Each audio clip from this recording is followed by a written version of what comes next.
बिस्मिल्लाहिर्रहमानिर्रहीम। अस्सलाम वालेकुम दोस्तों, क्या हाल है। उम्मीद करता हूँ कि आप सब खैरियत से होंगे। तो जी दोस्तों, लास्ट टाइम हमने डू वाइल लूप काम किया था कि डू वाइल लूप को कैसे यूज़ करते हैं, और लास्ट टाइम हमने ये भी देखा था कि वाइल लूप और डू वाइल लूप में क्या डिफरेंस है। उम्मीद करता हूँ कि आप सबको समझ आ गई होगी। तो दोस्तों, आज हम फॉर लूप का इस्तेमाल करेंगे, जो इसका थर्ड और लास्ट लूप है। फॉर लूप क्या होता है? बेसिकली फॉर लूप किसी भी लैंग्वेज, ज़रूरी नहीं PHP है, यानी कोई भी लैंग्वेज है प्रोग्रामिंग, जिसमें जावा होगी, सी होगी, C++ होगी, उसके बाद पास्कल, जो भी हो लैंग्वेज, ठीक है, उसमें सबसे ज़्यादा इस्तेमाल होने वाला लूप है। इसकी खूबी यह है कि इसमें हम सिर्फ एक ही लाइन में वेरिएबल को डिक्लेयर और इनिशियलाइज कर सकते हैं, और इसके बाद कंडीशन चेक करते हैं, और आखिरी वेरिएबल यानी कि जो लास्ट वेरिएबल होगा, इसमें हम इंक्रीमेंट और डिक्रीमेंट कर सकते हैं। जबकि वाइल लूप और डू वाइल लूप में क्या करते थे हम कि जो काउंटर वेरिएबल है, इस वेरिएबल को, यानी जो पहले डिक्लेयर करते हैं लूप से पहले, इसको बोलते हैं काउंटर वेरिएबल। यानी कि डू वाइल में कौन सा होगा, ये वाला, ये दोनों क्या है, काउंटर वेरिएबल। ये हम क्या करते थे, लूप से पहले डिक्लेयर करते थे। तो फॉर लूप में क्या होता है कि हम एक ही लाइन में सब कुछ डिक्लेयर कर देते हैं।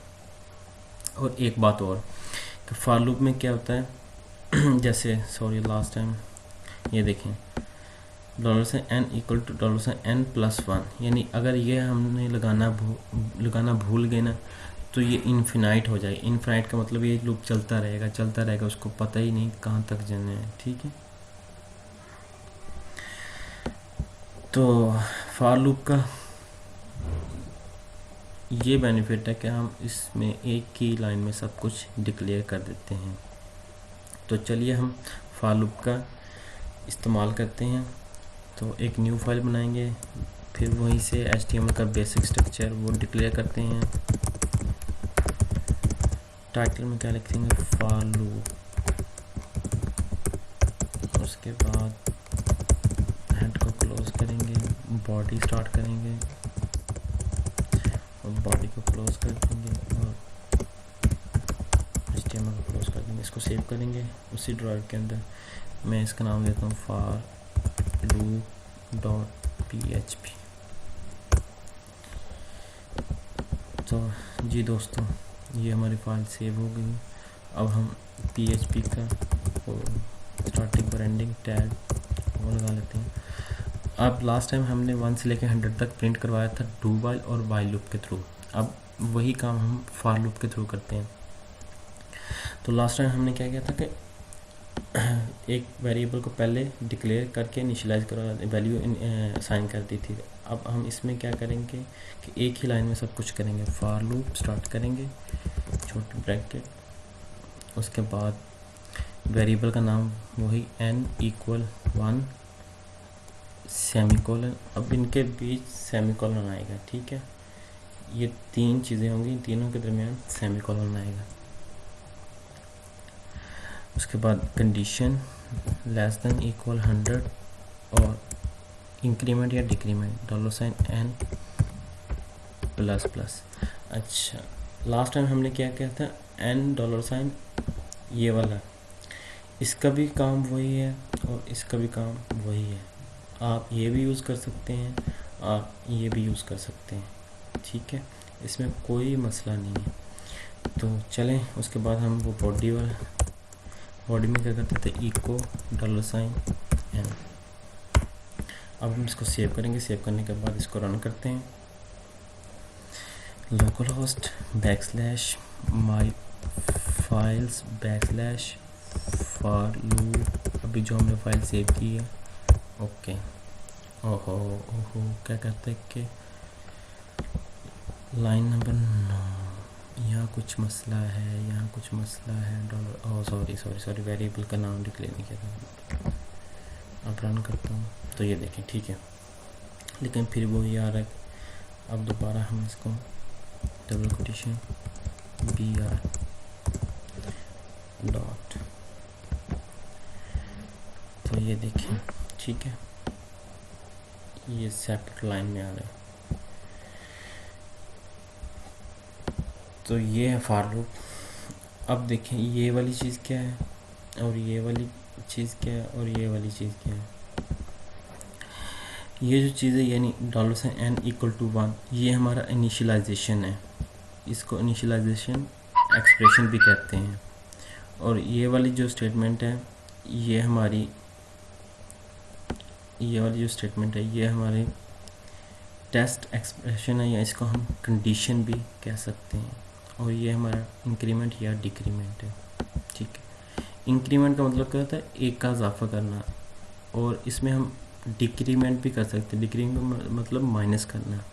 अब वो कंडीशन की बेस पर आपके यानी कि प्रोग्राम के हवाले से आपकी फाइल्स के मुताबिक या आपकी कोडिंग के मुताबिक ही काम करेंगे। अब ये नहीं हो सकता कि यहाँ अगर माइनस लगाएंगे ना तो ये डिक्रीमेंट करेगा। अब डिक्रीमेंट करेंगे तो ये अजीब रिजल्ट देगा, हमको समझ नहीं आएगी। ये चलता जाएगा, ये देखें अभी चलता जा रहा है, चलता जा रहा है, चलता जा रहा है, चलता जा रहा है, ये देखिए अभी भी चल रहा है। ठीक है, यहाँ एंड हो गया।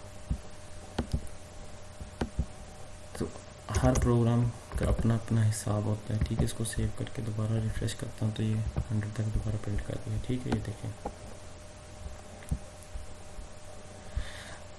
तो ये फॉर लूप हो गया।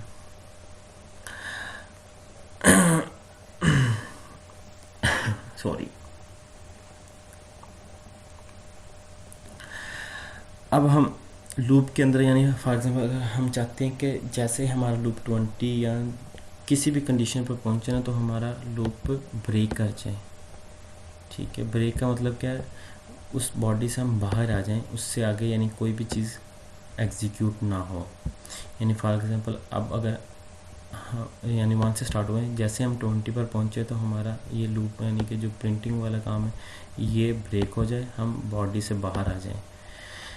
तो वो काम कैसे करेंगे, हम एक ब्रेक पहले कंडीशन लगाएंगे।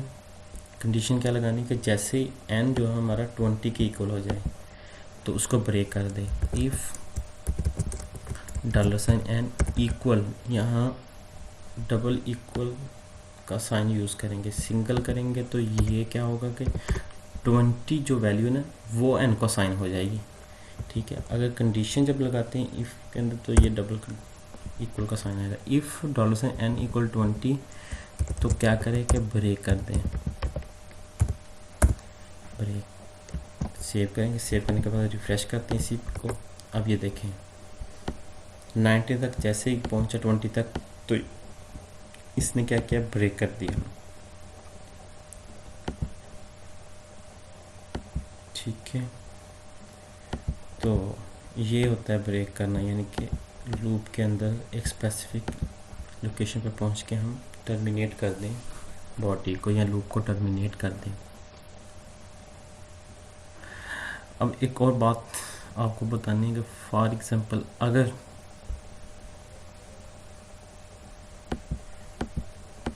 PHP या वैसे आपने सिंपल यानी C या C++ में आपने ऐसा काम किया होगा कि अगर आप किसी भी वैल्यूज़ को 0 पे डिवाइड करते हैं तो आपको वो क्या करता है कि एक एरर शो करवाता है।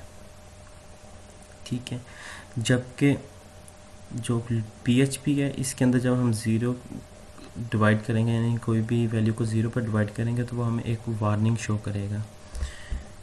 तो ये था आज का हमारा फॉर लूप का काम। तो ये हमारा काम कंप्लीट हो गया। इंशाल्लाह हम नेक्स्ट लेक्चर में हम अरे का काम स्टार्ट करेंगे। अरे क्या होती है, इसको कैसे यूज़ करते हैं।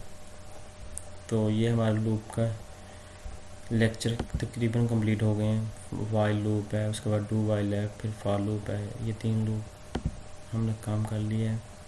अब इन्हीं लूप को इस्तेमाल करते हुए आप टेबल भी प्रिंट करवा सकते हैं। उसके अलावा जो भी चाहें आप यानी कि जो कुछ भी चाहें आप लूप के थ्रू कुछ भी करवा सकते हैं। तो आज के लिए इतना ही काफ़ी। उम्मीद करता हूँ कि आप लोगों को समझ आई होगी। अगर नहीं समझ आ रही, कुछ मसला है तो भाई मेरे लाजमी कमेंट करें, मुझे लाजमी बताएं कि भाई ये समझ नहीं आ रही, इसमें आपने क्या किया। तो मैं इंशाल्लाह ज़रूर आपकी हेल्प करूँगा। दुआ करता हूँ। अल्लाह पाक आपको अपने हिफ्ज़-ओ-मान में रखे और मुझे भी और सबको तरक्की दे।